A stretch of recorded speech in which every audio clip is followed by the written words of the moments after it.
to the Founder Talk Show. I'm Major Sunil Shetty. Cryptocurrency is the buzz everywhere. In India, we're witnessing conflicting views between the cryptocurrency enthusiast and also the lawmaker.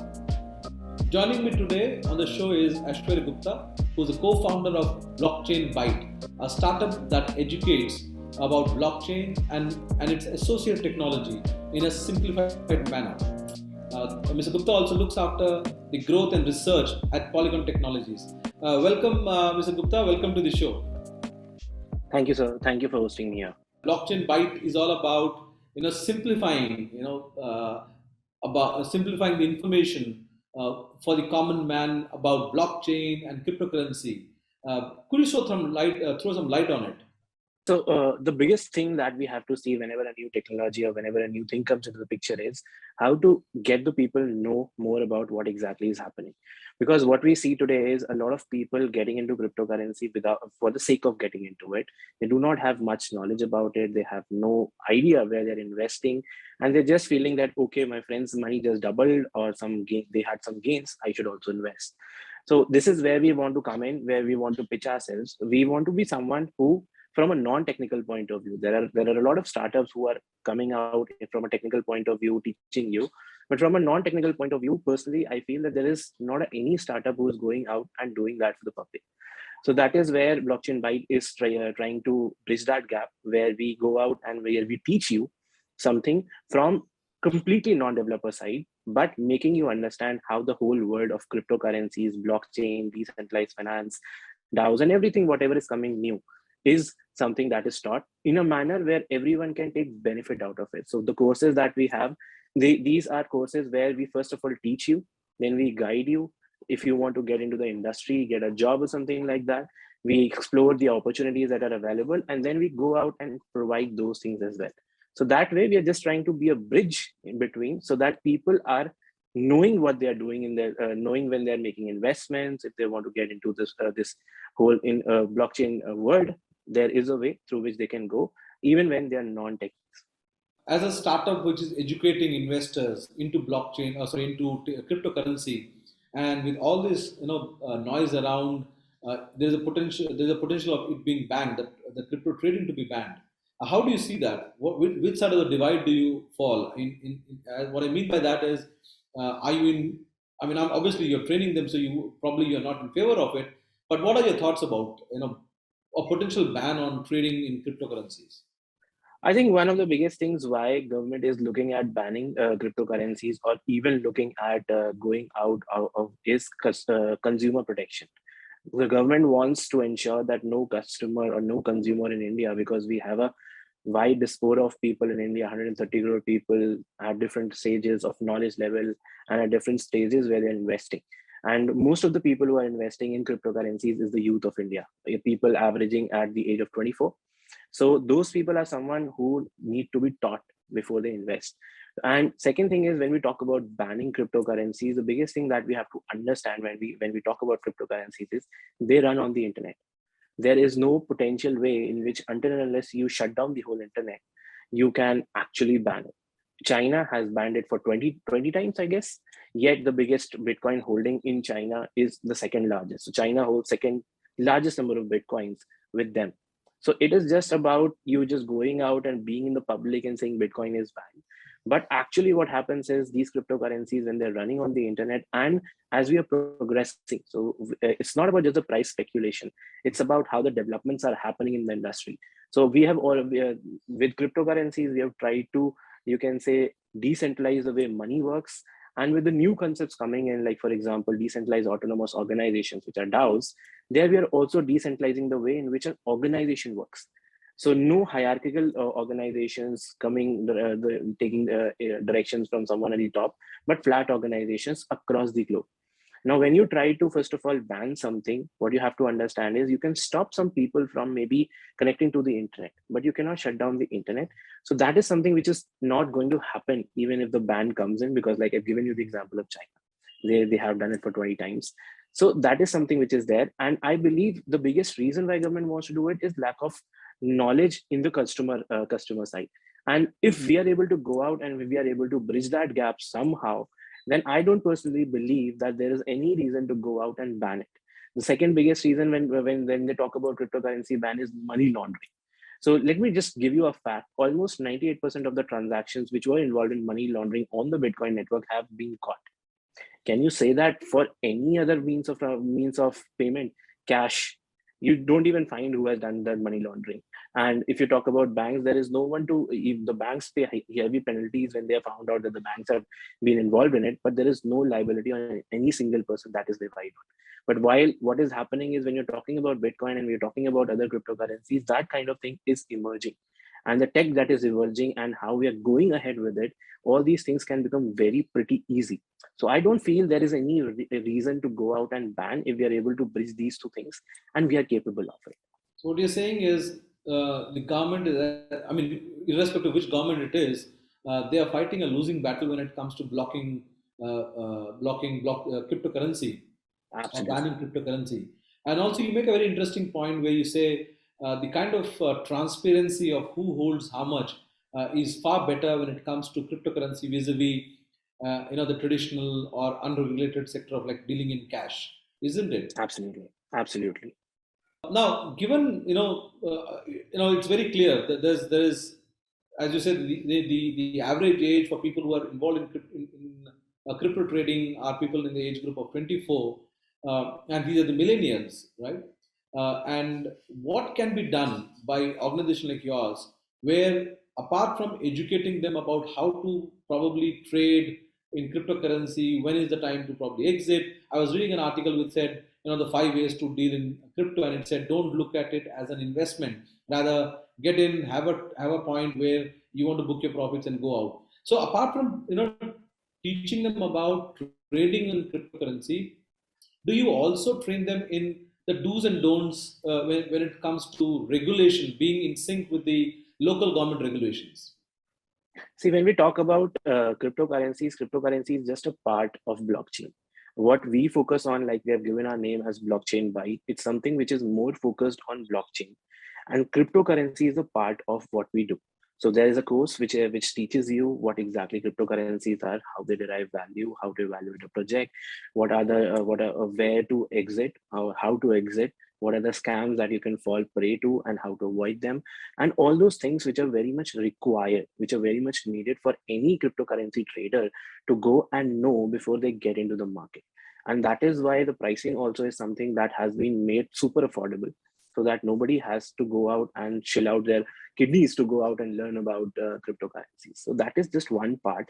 And what we are also looking at is we have already curated. I personally go out and teach live because I have that kind of experience live firsthand, where all the things are evolving. So when I go out and teach, most of the people, some people are CEOs, some people are CFOs, some people are just kids, 20, 21 year old. But I have to look at those people as someone who are just trying to grab more knowledge. So for that, what we have is, then another thing that we have is understanding how blockchain works, how the whole Bitcoin network works. Because once you understand, I mean, most of the times when I have taught people and they have come out of the batch, and even if when they entered into the batch, they thought that Bitcoin is just a scam, they have understood how it works. And then it's something which they want to go out and tell everyone that, okay, it's not a scam, it's something which is written on codes and which makes sense. So that is something which is another which is there. And then we have the DeFi, decentralized finance, which I think day before yesterday, even Mukesh Ambani talked about, that this is something which is coming in, and this is something which we have to embrace. So that is something, again, where you go and have that practical knowledge of how the platforms work or how the things are working. And once you have this, I don't need to tell you, or I don't need to tell anyone, okay, how you have to behave with what the government is doing.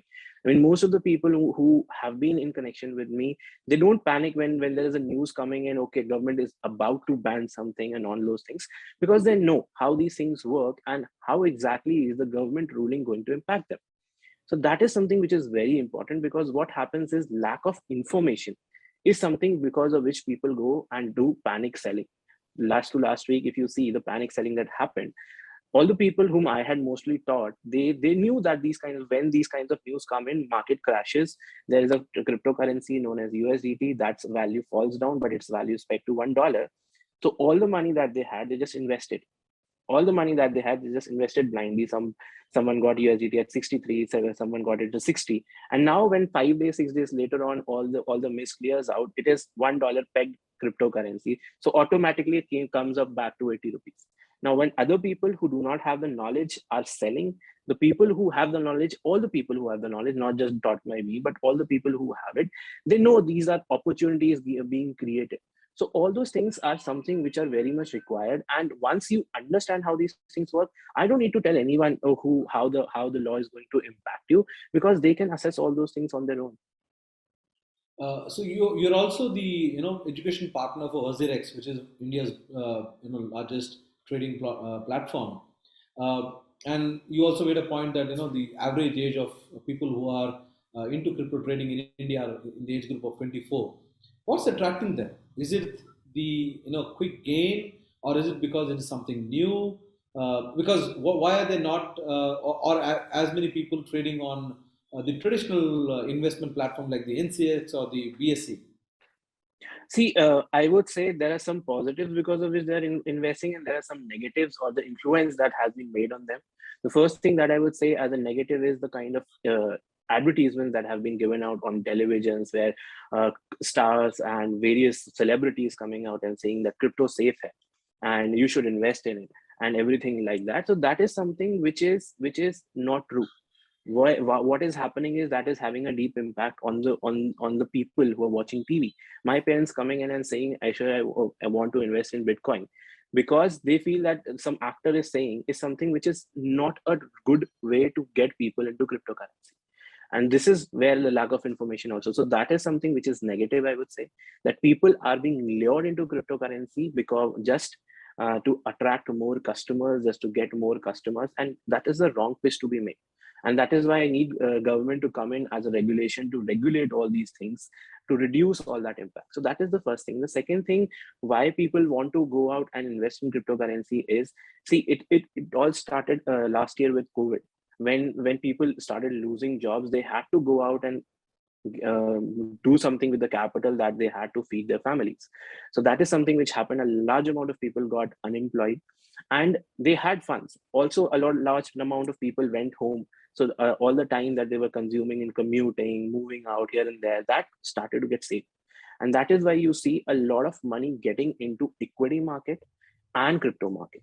Now, when money went into equity market, you also see a 2x, you also see a 3x. On listing only, you see the money getting doubled.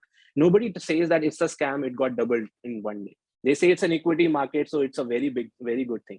While on the cryptocurrency side, the same thing happens, and they say, see, it's a scam. How can something get doubled at a price where, as soon as it gets listed? So it is not that they're scam. Everything is happening in the same way, just that here what is happening is because the number of people, it is a global phenomena. Equity market is a national phenomena in India in NSE BSE.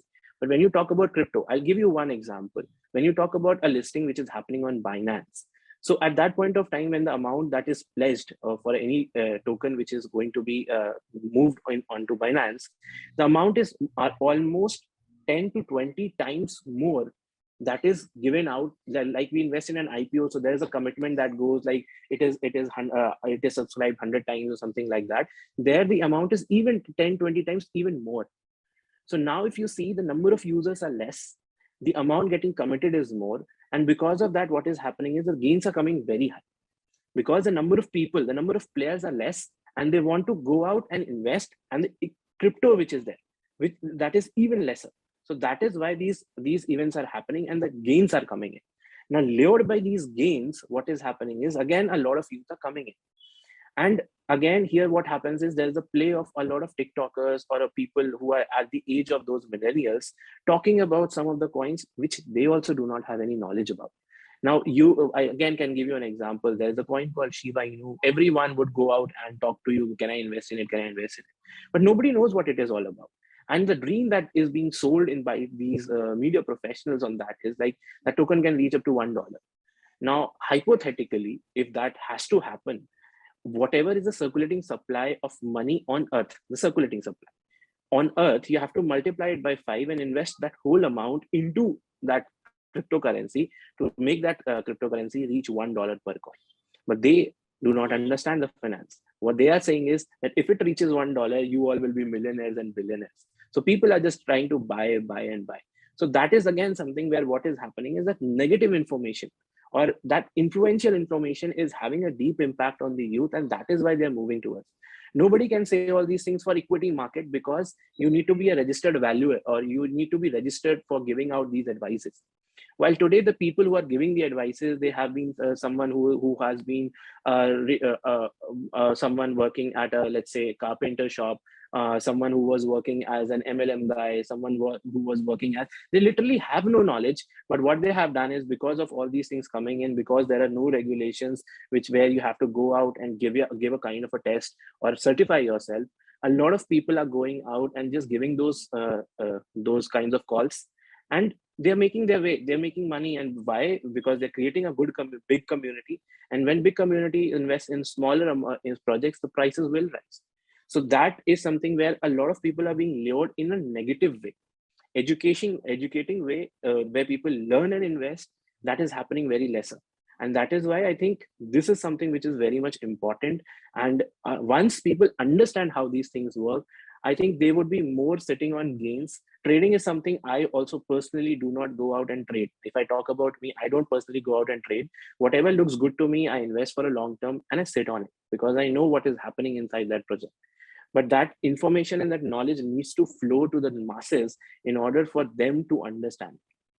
is Do you think there should be some kind of check and balance as to who can launch a cryptocurrency, or at least how many types of cryptocurrencies, I mean how many cryptocurrencies would be there?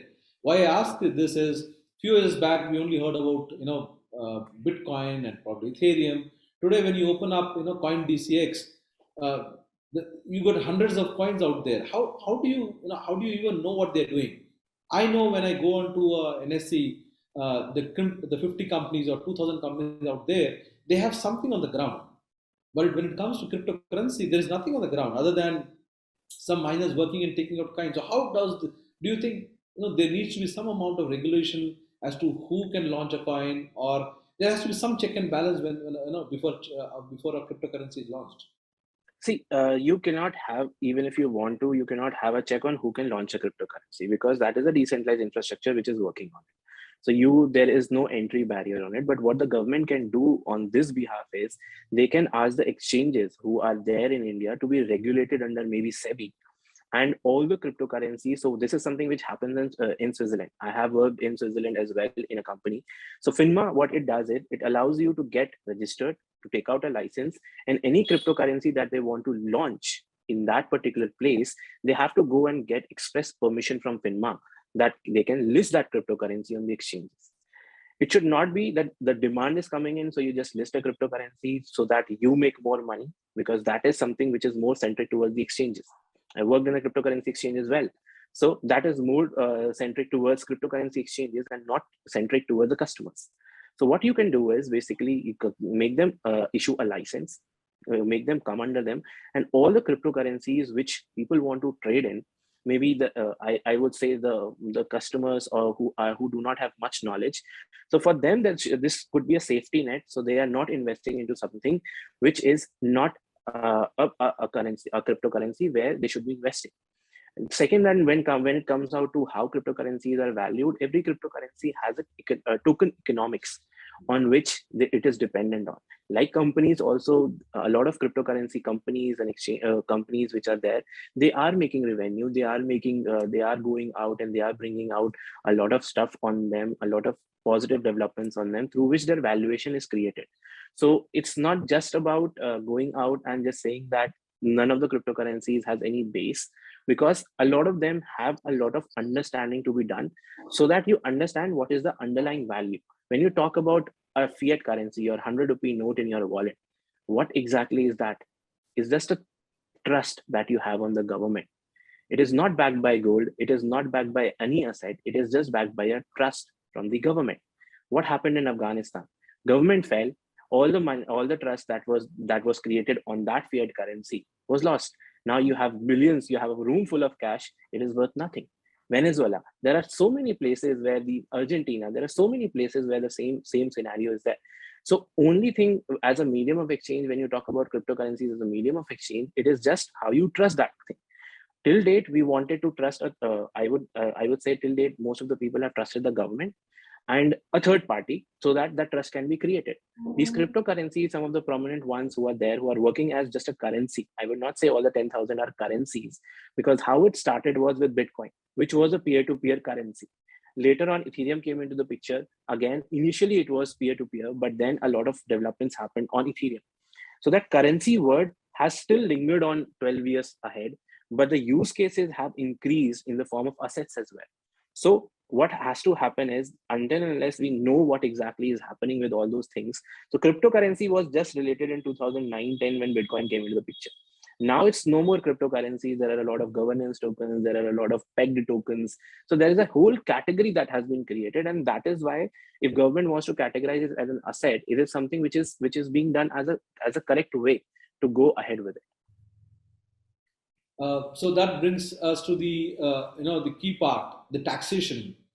You as a startup, you also educate your students and users on taxation. So where do you see this settling down? I think I had read some reports where Government of India wanted to impose about 35% tax on earnings from cryptocurrency trading. Where do you think this will settle down, and what would it mean if it's a higher tax bracket in India? What would it mean to people who are currently involved in trading? Current problem, I would say, which where India is there is, let's say if you have like 30% tax slabs in India, there is no way for you to save your taxes. You have to go out and pay the taxes if you're living in India. But what happens is, when you create or when you tax something which has a global phenomena, this will encourage more people to keep their money offshore, which will be like outside India. They won't be bringing that money in India. So they will be trading maybe on international exchanges. Again, you cannot ban these things. You can say whatever you want to. You cannot ban decentralized exchanges. In 2018, I'll give you an example. 2018, Uniswap is a decentralized exchange, which was where FAF, because the company is there in US. So there were a rule from FAFT that there are 8 countries where the funds should not flow. Now, the company, because it was in US, they had to upgrade their front end website to prohibit these 8 countries money flow. The smart contract which is deployed cannot be changed, but from the website, they can do those changes. Now, within 4 hours, developers across the world were able to identify that this is the thing that has been uploaded. And now, like we have internet, like we have torrent, where you do not store the data at one single place. What you're doing with torrent is you are storing that data at multiple places. So on decentralization of cloud services, there is something called IPFS, Interplanetary File System. So you deploy your websites on those IPFS. Now, there is no way in which you can block those things again and again and again, because the moment you block one, there will be another one coming in, another one coming in. And that is where within 24 hours, the US government realized that they have done a big mistake of trying to stop it, because it cannot be stopped. So all those things, if you put in a high tax rate, what will happen is people will go out, the funds will go out, and there is literally nothing that the government will be able to do, because there are a lot of ways in which you can earn crypto. I get consultation fees sometimes in crypto. So I am bringing them in India because right now I feel that the government is going to do some justice, and whatever is the maximum maybe tax rate is something that they will look at. But if you maybe I am not doing it, but there are a lot of people who would not want to bring their income anymore in India because they have to be taxed at 35%. And if they're stored in decentralized exchanges, there's literally a very difficult task for the government. I don't think the Indian government has that kind of a system where they can go out and trace everything. Nobody has this in today's world. So I'm assuming on that parallel line that the government of India does not also have that. So it will become a big challenge for them to curb all those things. So keeping a tax rate which is equivalent to maybe whatever equity is taxed at is something that would be a positive sign. And that would be something everyone would appreciate, everyone would want to do it. Otherwise, what will happen is, yeah, you can put a 85% tax rate. It does not matter. Then what will happen is people will try to find out ways through which they don't bring that money in India. People go out and trade in international exchanges, keep their money there, and they just make purchases through cryptocurrency, because in India you cannot purchase stuff, but outside India everything that you want to purchase through cryptocurrency is available in there. So you directly purchase stuff from there and you bring that to India. So all those things will start to happen. So having a balance in the taxation system is very important. And definitely that is something I'm looking forward to, that they do not go out and take a decision of just because to reduce the users of it, they put a 50% or a 60% or a 35% tax. If they do it, I don't know how they're going to prepare for it. What do you think, given your understanding of the blockchain industry and also about cryptocurrency, where does the Indian corporate, especially the big companies, stand today when it comes to cryptocurrency? I mean, a lot of big corporates are very much interested. Like I told you, 2 days back, Mukesh Ambani himself talked about DeFi, decentralized finance. And a lot of corporates, again, I cannot disclose the names, but a lot of corporates are connected with me personally or an institutional level, where they're trying to explore a lot of solutions that can be built on top of blockchain, where they can use public blockchains. Using public blockchains means that you have to use cryptocurrencies to pay the fees to run those softwares that you want to run. So I think this is something where a lot of development is happening. The whole world is very bullish on India. Why? Because China has tried to ban it. US has a good way to do it, but all the developers that they want are majorly in India. If we are able to use this technology or use this opportunity to go out and bridge that gap and provide that thing in a way where people do not have to worry that they are doing some illicit activities, even when they are just earning from their advisory services or they're giving their services. I think India could be the next Silicon Valley for the whole blockchain and the ecosystem that is developing. We see a lot of interest from the people who are coming in, a lot of startups working on the same line, a lot of resources coming in. I mean, I can literally tell you people who in India, engineers who were just earning 3 lakh, 4 lakh rupees. Today, they're doing the same work for international corporations in blockchain and cryptocurrency and are earning like 30, 40 lakh rupees. So I think that would be a very good way to upskill or to bring that youth at par, which is struggling to get a job or struggling to survive at this point of time. So that is my personal view on that. Very happy to hear that India could be the hub for blockchain technology and cryptocurrency.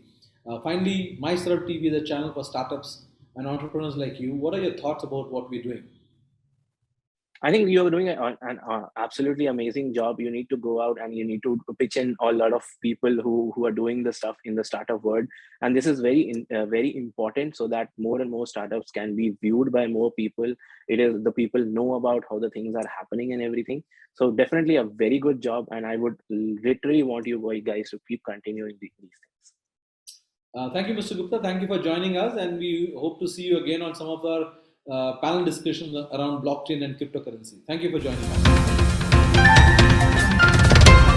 us.